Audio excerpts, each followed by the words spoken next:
when she was when she was little,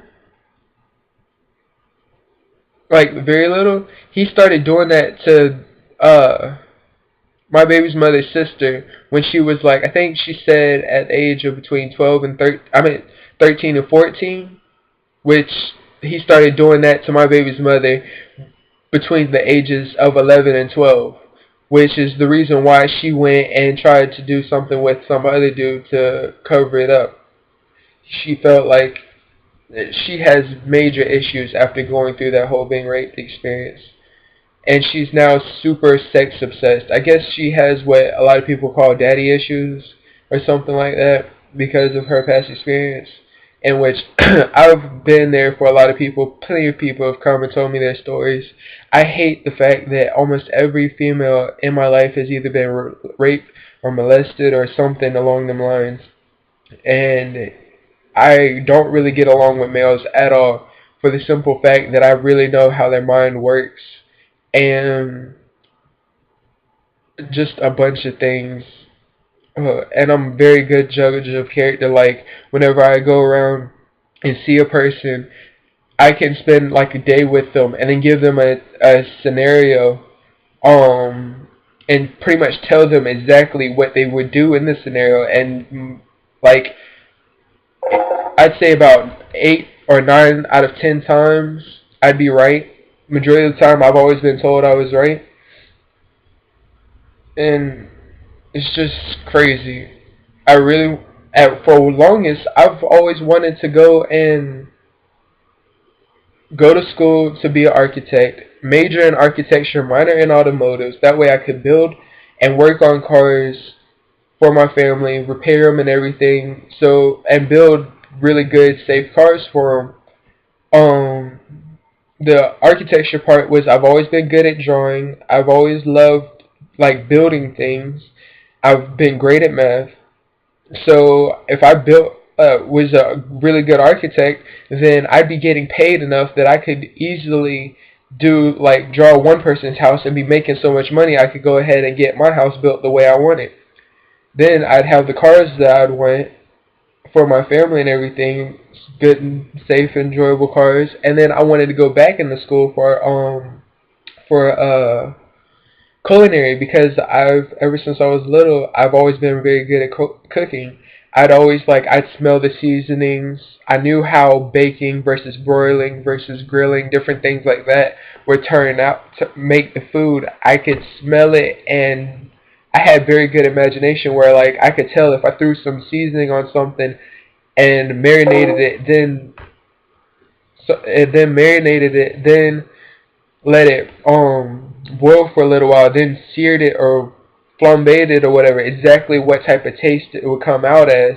And I always gave it to not even only people in my family. I gave it to other people. Hold on.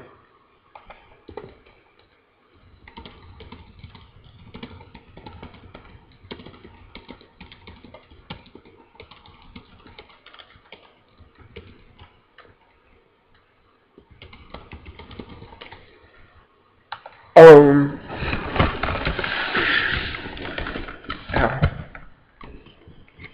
But yeah, and I've always been the type of person that like I want to do just about everything for my family. Um, Cook, clean, everything. Like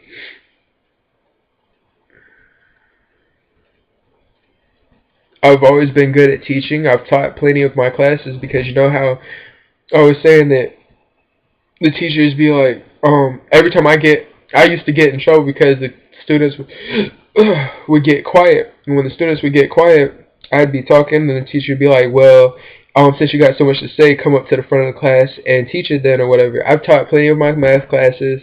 There's been multiple times where the teachers will tell the students, try to do it yourself. That doesn't work. Work with other students in the class. If that doesn't work, then come to the teacher.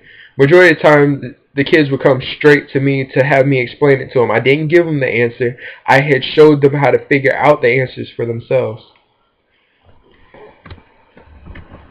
I used to really want to do all these different things, but now it's like I rather just get an RV, um, have my child homeschooled, she wouldn't be like kept up and cut off from the world. But I wanted to get an RV so I could travel around and stuff, like get to explore other places. Because maybe eventually I would find a place where I would really want us to stay in a really nice area.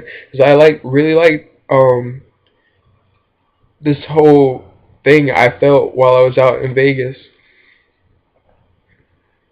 My sister, when we moved to Ocala, she really liked Ocala. She's obsessed with Ocala. And Ocala is a lot smaller than Gainesville, and there's a lot less to do and way more chances to get in trouble because almost all they do is only sell drugs out in Ocala.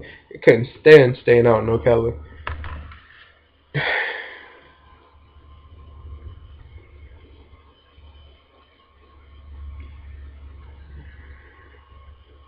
Um,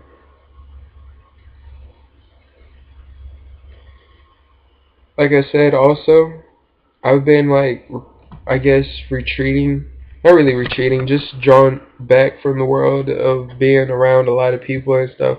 Especially that since I haven't had much money to do things with, I have gone out tried to look for jobs. Majority of the time I gotta walk, and it's like about 7 miles, between 5 to 7 miles.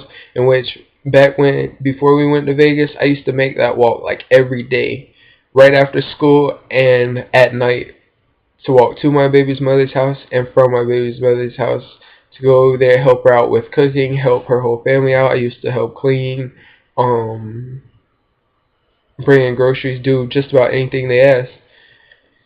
Um, she used to always ask, could I come over, could I stay over, and for a while, like, I was staying over there for weeks on end. Like, there was multiple different times where I stayed over there for 5 days or more, and this was while I was going to school. Like, I would go to my house just to catch the bus.